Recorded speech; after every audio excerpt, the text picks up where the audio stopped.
Hello everyone, operating સિસ્ટમના theory સેશનના lecture સિરીઝમાં હવે આપણે યુનિટ 2ના આગળના પોઈન્ટ્સ છે એ ડિસ્કસ કરશું. બરાબર. અને પહેલાંના લેક્ચરમાં આપણે પ્રોસેસ કંટ્રોલ બ્લોક કેવી રીતે વર્ક કરે છે, એજીટીયુ સિલેબસમાં નથી પણ એકચ્યુઅલી કન્ટેક્ટ સ્વિચિંગ સમજવા માટે પ્રોસેસ કંટ્રોલ બ્લોક સમજવું જરૂરી હતું, એ વસ્તુ ડિસ્કસ કરી. એના પછી કન્ટેક્સ્ટ સ્વિચિંગ છે એ એકચ્યુઅલમાં કેટલા મોડ્યુલમાં વર્ક કરે છે, કેવી રીતે વર્ક કરે છે એ જોયું. હવે જ્યારે કન્ટેક્સ્ટ સ્વિચિંગ થાય છે ત્યારે કયા સ્ટેપ છે એ સિક્વન્શિયલ મેનરમાં ફોલો થાય છે અને એનું એક્ઝામ્પલ છે એ આપણે હવે ડિસ્કસ કરશું. બરાબર. અને એના પછી છે એ આપણે શેડ્યુલિંગ અલ્ગોરિધમ ઉપર આગળ વધશું.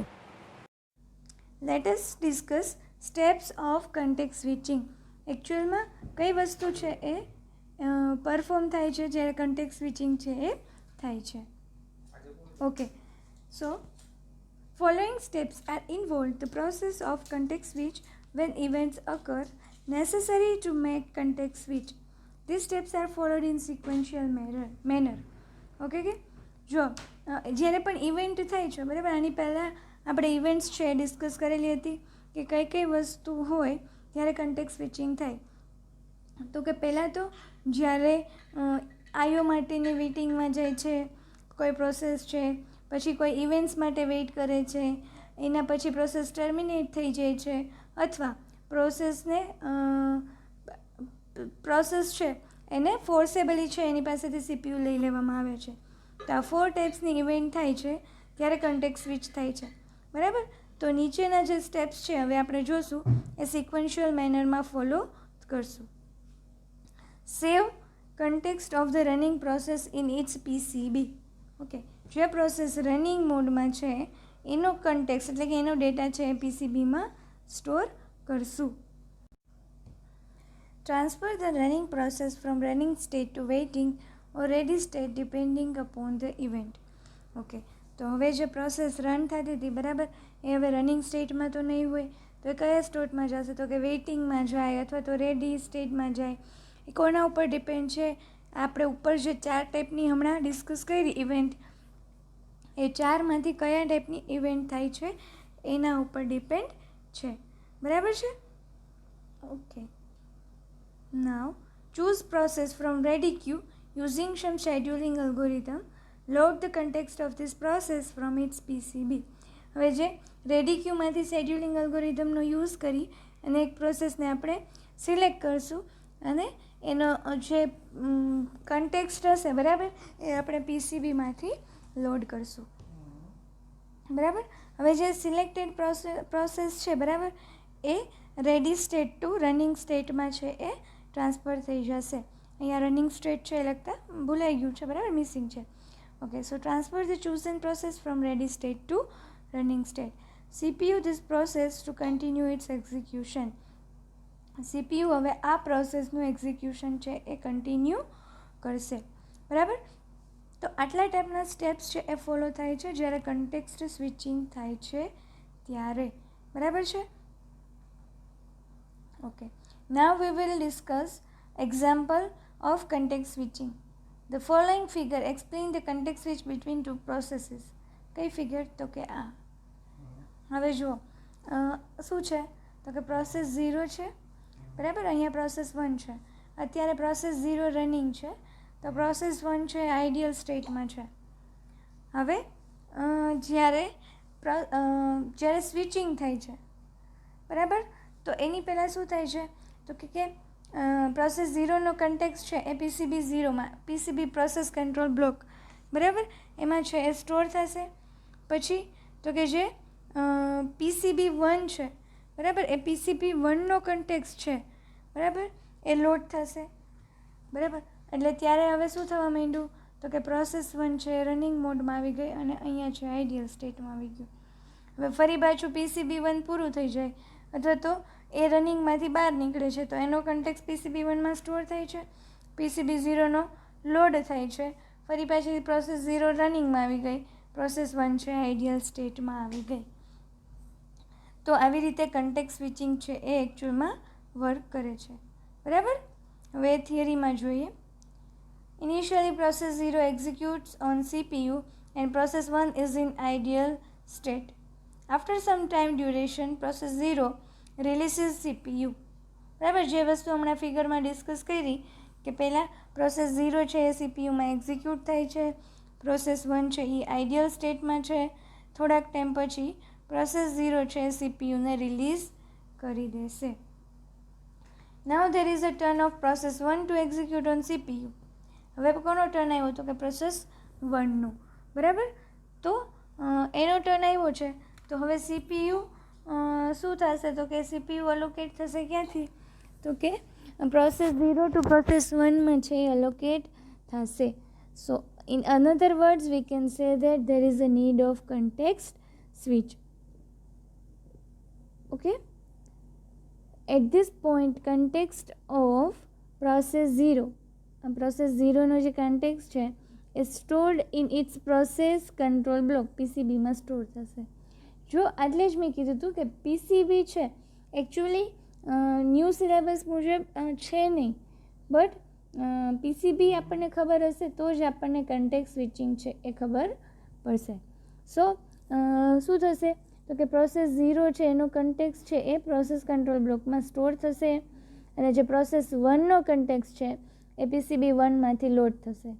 અને સીપીયુ શું કરશે તો કે સીપીયુ કોને એલોકેટ થશે, હવે પ્રોસેસ 1ને એલોકેટ થશે અને એનું એક્ઝિક્યુશન છે એ સ્ટાર્ટ થઈ જશે.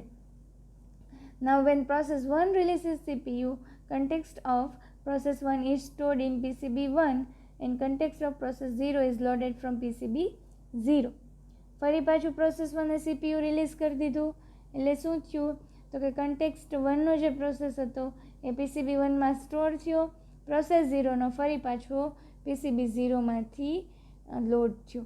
બરાબર, આવી રીતે જેટલી વખત કન્ટેક્સ્ટ સ્વિચિંગ થાય ત્યારે છે આ વસ્તુ ત્યારે આટલી વસ્તુ છે એ થયા રાખે. બરાબર, સો CPU is allocated to process 0 and it continue its execution from the point where it left it off. જ્યાંથી એને બંધ કર્યું હોય બરાબર ત્યાંથી છે એનું ફરીથી પાછું સ્ટાર્ટ થઈ જશે execution. Information regarding from where to start execution is stored in process context. ક્યાંથી ચાલુ કરવું એ શેમાં સ્ટોર હશે તો કે પ્રોસેસ કન્ટેક્સ્ટમાં સ્ટોર હશે. તો આ કન્ટેક્સ્ટ સ્વિચિંગનું એક્ઝામ્પલ હતું. બરાબર, there will be question like that, explain context switching with example. તો 3 or 4 માર્ક્સનો ક્વેશ્ચન છે એ પૂછાઈ શકે છે. Okay, now we discuss various scheduling criteria. Scheduling criteria એટલે કે શેડ્યુલિંગ અલ્ગોરિધમ ડિઝાઇન થાય છે ત્યારે અલગ અલગ જે શેડ્યુલિંગ ક્રાઇટેરિયાનો યુઝ આપણે કરીએ છીએ એ આપણે હવે ડિસ્કસ કરશું. ઓકે, તો first one is CPU utilization. Okay, second one is throughput, third one is turn around time, fourth one is waiting time, fifth one is response time. Okay, તો આપણે છે એ આટલા જો શેડ્યુલિંગ ક્રાઇટેરિયા છે એનું આપણે ડિસ્કસ કરશું. પ્લસ આને પરફોર્મન્સ ક્રાઇટેરિયા પણ કહેવાય. એટલે કે કોઈ પણ પ્રોસેસિંગ થતું હોય, કોઈ પણ અલ્ગોરિધમ હોય તો એ અલ્ગોરિધમનું પ્રોસેસિંગ કેવી રીતે થાય છે બરાબર, અને એ પ્રોસેસિંગ થઈ ગયા પછી એનું આઉટપુટ કેવી રીતે મળે છે, એનું પરફોર્મન્સ કેવું છે એ કેના ઉપર નક્કી થશે, આ 5 વસ્તુ ઉપર નક્કી થશે. ઓકે, તો હવે આપણે 1 by 1 ડિસ્કસ કરીએ. CPU utilization, throughput, turn around time, waiting time and response time. Okay, so આને પરફોર્મન્સ ક્રાઇટેરિયા પણ કહેવાય છે. Okay, so first is CPU utilization. જો અત્યાર સુધી આપણે CPU યુટિલાઇઝેશન ડિસ્કસ કરતા હતા. યુટિલાઇઝેશન એટલે કે કોઈ પણ વસ્તુનો પૂરેપૂરો ઉપયોગ થવો. બરાબર છે, તો કોઈ પણ વસ્તુનો પૂરેપૂરો ઉપયોગ કરવો. Okay, so it is an average fraction of time for which CPU busy. એટલે કે કેટલા ટાઈમ સુધી CPU છે એ બિઝી રહે છે. બરાબર, તો એને શું કહેવાશે, CPU યુટિલાઇઝેશન. સપોઝ 20 સેકન્ડ સુધી CPU બિઝી રહે છે એવરેજ કીધું છે. જો 1 hour સુધી CPU બિઝી રહે છે, તો એવરેજ ફ્રેક્શન ઓફ ટાઈમ જે મળે છે કે જ્યાં સુધી CPU બિઝી રહે એને કહેવાય CPU યુટિલાઇઝેશન. CPU બિઝી રહે એટલે કે આપણે CPUનો મેક્સિમમ યુઝ કરીએ છીએ. મેક્સિમમ યુઝ કરવું એટલે કે utilization. It ranges from 0 to 100%, એટલે કે 0થી લઈને 100% સુધી એનું આપણે યુટિલાઇઝેશન કરી શકીએ. In the real system it should be between 46 to 90%. જે રિયલ ટાઈમ સિસ્ટમ આપણે યુઝ કરીએ છીએ એમાં કેટલું હોય છે, એમાં એકચ્યુઅલી 46 to 90% જેટલું યુટિલાઇઝેશન છે એ મળે છે. CPU should remain as busy as possible or CPU utilization should remain as high as possible. But obvious છે કે જે પરફોર્મન્સ ઇન્ક્રીઝ કરવા માટે શું થવું જોઈએ, તો કે CPU છે એ બિઝી રહેવું જોઈએ, અથવા તો એમ કહી શકાય કે CPU યુટિલાઇઝેશન છે એ જેટલું હાઈ પોસિબલ હોય એટલું હાઈ રહેવું જોઈએ. બરાબર. Second one is throughput. Okay, number of processes completed per time unit is called throughput. એટલે કે અમુક ટાઈમ ડ્યુરેશન ફિક્સ કરીએ તો એટલા ટાઈમ ડ્યુરેશનમાં ટોટલ નંબર ઓફ પ્રોસેસીસ કેટલી કમ્પ્લીટ થાય છે એને શું કહેવાશે? થ્રુપુટ. જો આ ક્રાઇટેરિયા, આ ડેફિનેશન યાદ રાખવી ખાસ જરૂરી છે, કેમ કે આ ટર્મિનોલોજી છે એ આ ટર્મિનોલોજીનો યુઝ કરી અને આપણે જે અલગ અલગ શેડ્યુલિંગ અલ્ગોરિધમ છે એનું પરફોર્મન્સ ડિસાઇડ કરશું, એનું કેલ્ક્યુલેશન કરશું. Plus there will be a question like that define throughput then after define CPU utilization. એટલે કે આ દરેક પરફોર્મન્સ ક્રાઇટેરિયા છે એની ડેફિનેશન છે એ બે માર્ક્સમાં પૂછાઈ શકે છે. બરાબર. સો ઇન્ડિવિજ્યુઅલ ડેફિનેશન યાદ રાખવી જરૂરી છે. પ્લસ જો આ વસ્તુ તમને ક્લિયર નહીં હોય માઇન્ડમાં તો જે આગળના શેડ્યુલિંગ અલ્ગોરિધમમાં કેલ્ક્યુલેશન છે એમાં પણ ખબર નહીં પડે. Okay, so number of processes completed per unit is called throughput. For long process, this rate may be 1 process per hour.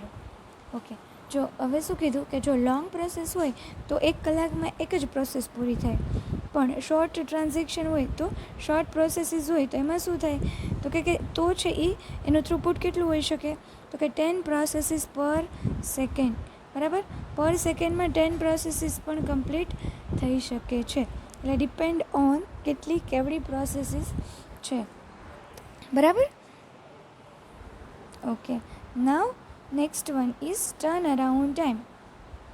Okay, time required to complete execution of process is called turn around time. આખી પ્રોસેસનું execution complete થવા માટે જેટલો time લાગે એને શું કહેશું? Turn around time. It specifies that how long it takes to complete a process execution. એ શું સ્પેસિફાઈ કરે છે કે પ્રોસેસ એક્ઝિક્યુશન કમ્પ્લીટ થવા માટે એ કેટલો ટાઈમ લે છે. બરાબર. સો this is the formula and which is a very important. Turn around time is equal to process finish time minus process arrival time. Suppose for example કોઈ પ્રોસેસ છે એ 10 સેકન્ડે આવી છે. બરાબર. તો એનો અરાઇવલ ટાઈમ કેટલો થયો, તો કે 10 સેકન્ડ. અને એ પૂરી થઈ છે તો કેટલી સેકન્ડે પૂરી થઈ, તો કે 40 સેકન્ડે છે એ પ્રોસેસ કમ્પ્લીટ થઈ છે. તો એનો ટર્ન અરાઉન્ડ ટાઈમ કેટલો થશે?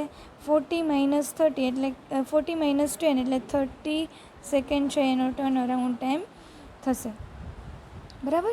તો ટર્ન અરાઉન્ડ ટાઈમ શું ડિફાઇન કરશે કે કોઈ પણ પર્ટિક્યુલર પ્રોસેસ છે એને કમ્પ્લીટ થવા માટે કેટલો ટાઈમ લાગશે. બરાબર. So this is the main formula for scheduling algorithm analysis. બરાબર. એ મેઝર કરવામાં આ આપણે પર્ટિક્યુલર ફોર્મ્યુલાનો યુઝ કરશું. Okay. Second next one is waiting time. It is total time duration spent by a process waiting in a ready Q.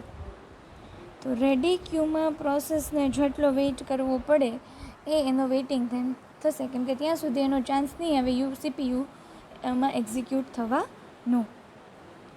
So waiting ટાઈમનો formula શું છે? તો કે turn around time minus actual execution time. Okay, suppose એવું કીધું છે કે કોઈ પ્રોસેસને છે એ 20 સેકન્ડ લાગશે કમ્પ્લીટ થવા માટે, પણ એનો ટર્ન અરાઉન્ડ ટાઈમ તો 40 સેકન્ડ છે. તો 40 સેકન્ડ છે એનો ટર્ન અરાઉન્ડ ટાઈમ, એટલે કે પ્રોસેસને કમ્પ્લીટ થતાં કેટલી વાર લાગી? તો કે 40 સેકન્ડ લાગી. પણ એકચ્યુઅલમાં પૂરી કેટલી થઈ જવી જોઈએ? તો કે 20 સેકન્ડમાં. બરાબર? તો 40 માઇનસ 20 ઇઝ ઇક્વલ ટુ 20. તો આ 20 એને વેઇટ કરવો પડ્યો હશે રેડી ક્યુમાં. તો 20 સેકન્ડ સુધી એને રેડી ક્યુમાં વેઇટ કર્યો હશે. બરાબર? So scheduling algorithm affects the time that a process spent waiting in the ready state. હવે કઈ પ્રોસેસ છે એ કેટલા ટાઈમ સુધી રેડી સ્ટેટમાં રહેશે, કોણ ડિસાઇડ કરશે? તો કે જે શેડ્યુલિંગ અલ્ગોરિધમ છે એના બેઝ ઉપર એ વસ્તુ ડિસાઇડ થશે. બરાબર છે?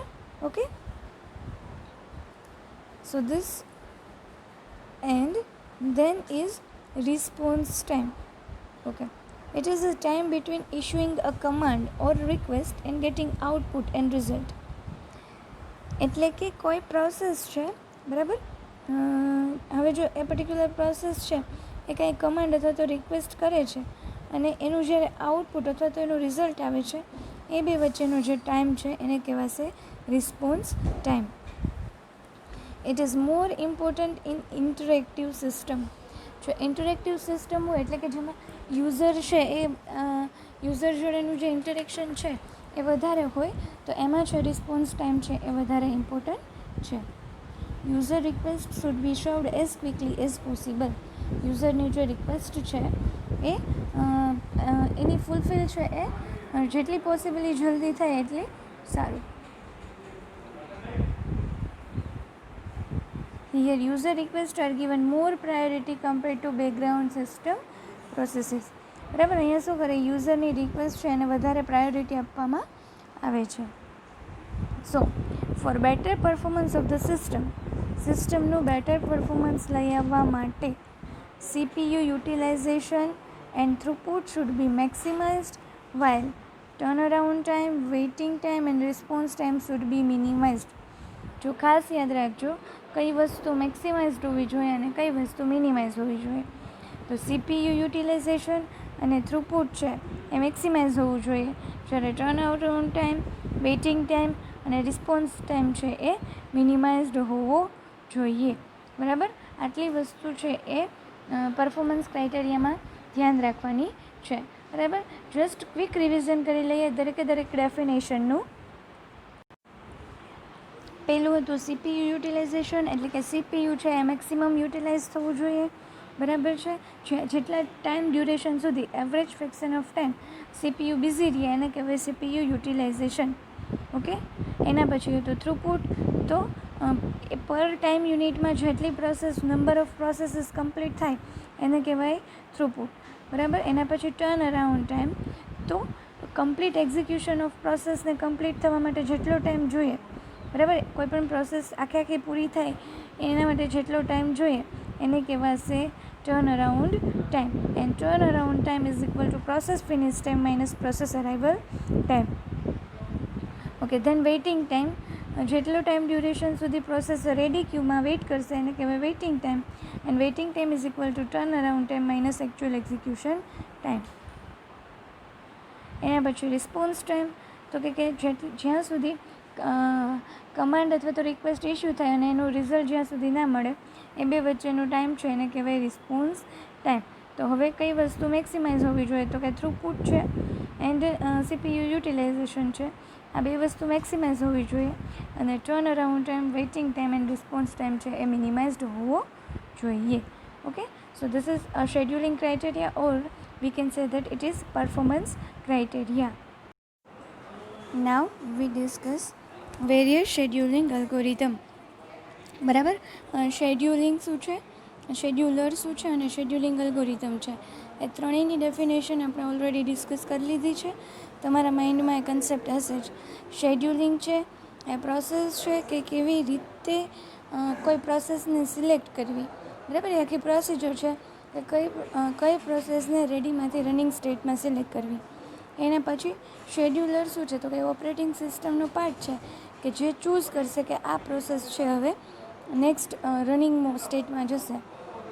અને શેડ્યુલિંગ અલ્ગોરિધમ શું છે, તો કે જે શેડ્યુલર છે એ શેડ્યુલિંગ અલ્ગોરિધમનો યુઝ કરશે, બરાબર, અને એ ચૂઝ કરશે પ્રોસેસને. તો હવે કેટલા ટાઈપના શેડ્યુલિંગ અલ્ગોરિધમ છે એ આપણે જોઈએ. Okay, so first is first come first serve, બરાબર. આ અલ્ગોરિધમ છે એનું લિસ્ટ છે, બરાબર. પછી આપણે એને ડિટેલમાં જોઈશું. First come first serve, second shortest first, third one shortest remaining time next, fourth one priority based non preemptive scheduling, fifth priority based preemptive scheduling, six round robin scheduling, બરાબર. આટલા ટાઈપના છે અલ્ગોરિધમ. હવે આમાંથી તમારા સિલેબસમાં છે ફર્સ્ટ કમ ફર્સ્ટ સર્વ, shortest job first, shortest remaining time next and round robin scheduling. આ 4 ટાઈપ્સના અલ્ગોરિધમ ડિટેલમાં તમારા સિલેબસમાં છે. પ્રાયોરિટીવાળા અલ્ગોરિધમ છે એ તમારા સિલેબસમાં નથી. Okay, so let us discuss one by one. We start from first come first serve algorithm. So in topic there is in syllabus there is a second topic, so here I mention second, okay, and note is a second algorithm. So first come first serve algorithm. So first come first serve algorithm માં કેવું થાય એ પહેલાં આપણે ઇમેજથી સમજીએ, બરાબર. અહીંયા processor છે, પ્રોસેસરમાં આ એક પ્રોસેસ છે, આ બીજી પ્રોસેસ છે, આ ત્રીજી, આ ચોથી, આ પાંચમી અને આ છઠ્ઠી પ્રોસેસ છે. આ પ્રોસેસ ક્યુ છે. હવે ક્યુ એટલે શું એ તમને બધાને ખબર છે, બરાબર. ક્યુ એટલે શું આઈડિયા છે જ આપણે. પછી બીજી વસ્તુ કે આ પ્રોસેસ આ એક પહેલી પ્રોસેસ છે, પ્રોસેસર પાસે છે. સિક્વન્સમાં જ one by one process execute થશે. પહેલી પ્રોસેસનો ટર્ન પૂરો થઈ જશે એટલે બીજી પ્રોસેસ એક્ઝિક્યુટ થશે. બીજી પ્રોસેસનો ટર્ન પૂરો થઈ જાય એટલે ત્રીજા પછી ચોથી, ચોથા પછી પાંચમી અને પાંચમા પછી છઠ્ઠી. એટલે આનું નામ છે ફર્સ્ટ કમ ફર્સ્ટ સર્વ. લાઇનમાં પહેલાં બીજો ઊભો છે, બીજી પ્રોસેસ ઊભી છે, તો બીજી પ્રોસેસનો જ પહેલી પછી ટર્ન આવશે. તો બીજું કોઈ લોજિક નથી. સિમ્પલ આપણે જેવી રીતે લાઇનમાં ઊભા હોઈએ છીએ અને આપણો ટર્ન વન બાય વન જે પહેલાં ઊભું હોય એનો પહેલાં ટર્ન આવે, સેમ વસ્તુ ફર્સ્ટ કમ ફર્સ્ટ સર્વમાં ઊભું ફર્સ્ટ કમ ફર્સ્ટ સર્વમાં ક્રિએટ થાય છે. હવે અહીંયા થોડુંક આનાથી શું પ્રોબ્લેમ થાય છે, એક સિનેરિયો ક્રિએટ કર્યો છે, બરાબર. સો અહીંયા ફર્સ્ટ પ્રોસેસ છે પ્રોસેસરમાં એક્ઝિક્યુટ થાય છે, તો એ શું કહે છે, I could stay here forever anyway I am not going back to the end of the queue. Okay, હવે પ્રોસેસ 1 છે એકચ્યુઅલી એને તો આ હ્યુમન બિંગ છે એટલે આવું એઝમ્પશન છે, બરાબર. પણ એકચ્યુઅલ સિનેરિયો વિચારો કે પ્રોસેસ 1 સપોઝ 1 અવરની છે, બરાબર. તો પ્રોસેસરમાં એક્ઝિક્યુટ થયા કરશે. આ પાછળની જે લાઇન છે એ લેન્ધી થયા કરશે, બરાબર. હવે પાછળ ઊભા હશે તો શું કહે, hurry up, I am waiting, you have been on that processor for ages, એટલે ઘણા ટાઈમથી તે પ્રોસેસર પર છે.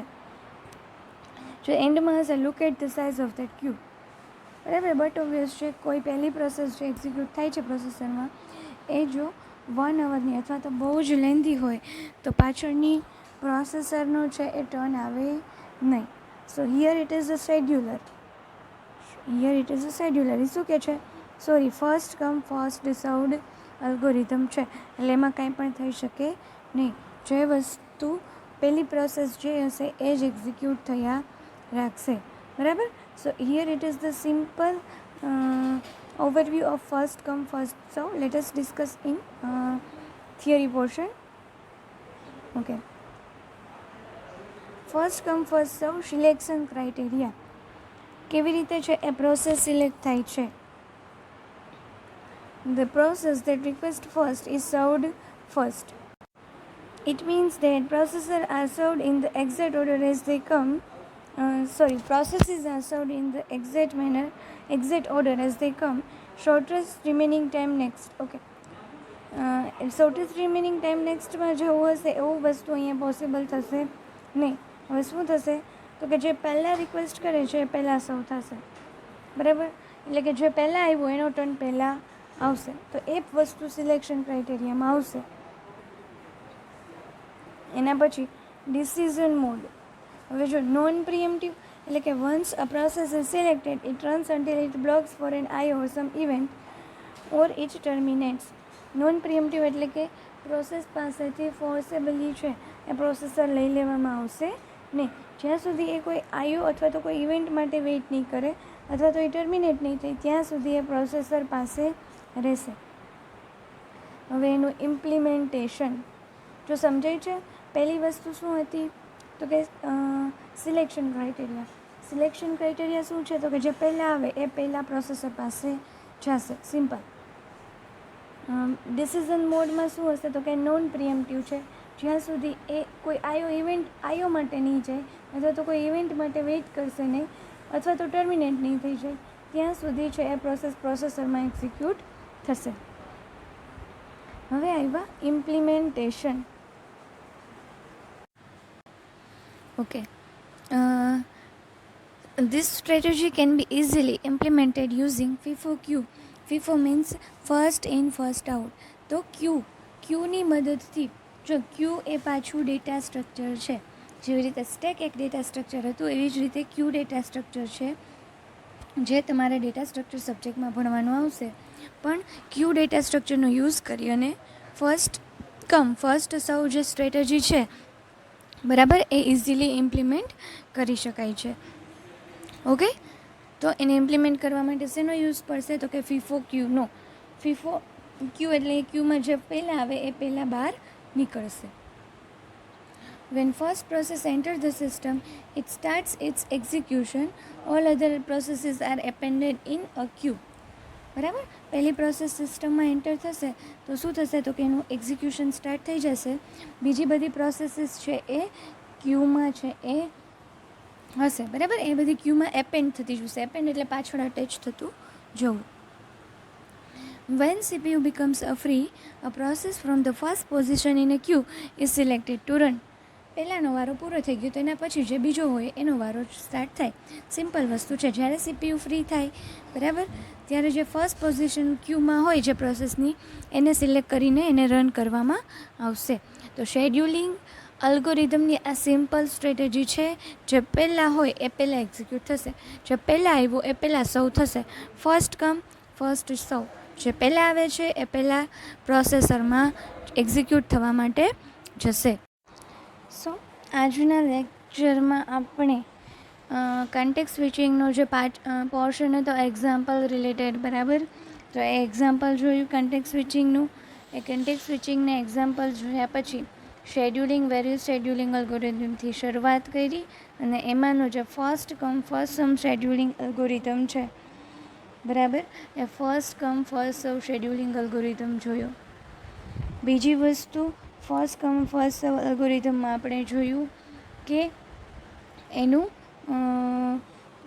જે ઇમ્પ્લિમેન્ટેશન છે એ કેવી રીતે થાય છે, એકચ્યુઅલમાં એનું ડિસિઝન છે એ કેવી રીતે લેવાય છે અને એનો સિલેક્શન ક્રાઇટેરિયા શું છે એ બરાબર. આટલી વસ્તુ છે એ આપણે ડિસ્કસ કરી. હવે આના પછી આપણે ના લેક્ચરમાં આપણે એક્ઝામ્પલ સોલ્વ કરશું ફર્સ્ટ કમ ફર્સ્ટ સર્વ એલ્ગોરિધમનું. હવે એક વસ્તુ ખાસ સમજી લો કે એક્ઝામ્પલ સોલ્વિંગ માટે તમારે અમુક બેઝિક વસ્તુ ક્લિયર હોવી જોઈએ. જેમ કે પરફોર્મન્સ ક્રાઇટેરિયા આપણે જે જોયા હતા એ. તો એ પરફોર્મન્સ ક્રાઇટેરિયામાંથી ટર્ન અરાઉન્ડ ટાઈમ શું છે બરાબર. પછી ટર્ન અરાઉન્ડ ટાઈમ જોયા પછી બરાબર આપણે જોયું હતું કે પરફોર્મન્સ ક્રાઇટેરિયામાં વેઇટિંગ ટાઈમ શું છે બરાબર. તો એ turn around time waiting time એ બધાના કન્સેપ્ટ એઝ વેલ એઝ એનો જે ફોર્મ્યુલા છે એ ફોર્મ્યુલા છે એ ખાસ યાદ હોવો જોઈએ. જો એ યાદ હશે તો જ છે એક્ઝામ્પલ છે એ સોલ્વ કરી શકશો બરાબર. તો જ છે એ ફર્સ્ટ કમ ફર્સ્ટ સર્વનું એક્ઝામ્પલ છે એ સોલ્વ થશે. ઓકે. તો આ વસ્તુ ખાસ ધ્યાન રાખજો કે આના પછીનો વિડીયો લેક્ચર તમે જ્યારે રિફર કરો એની પહેલાં તમને જે turn around time, waiting time, એ બધા કન્સેપ્ટ જે છે પરફોર્મન્સ ક્રાઇટેરિયાના, બરાબર, એ ક્લિયર હોય. બરાબર, એ ક્લિયર હશે તો તમે છે એ ઇઝીલી છે એ એક્ઝામ્પલ સોલ્વ કરી શકશો. Okay, thank you.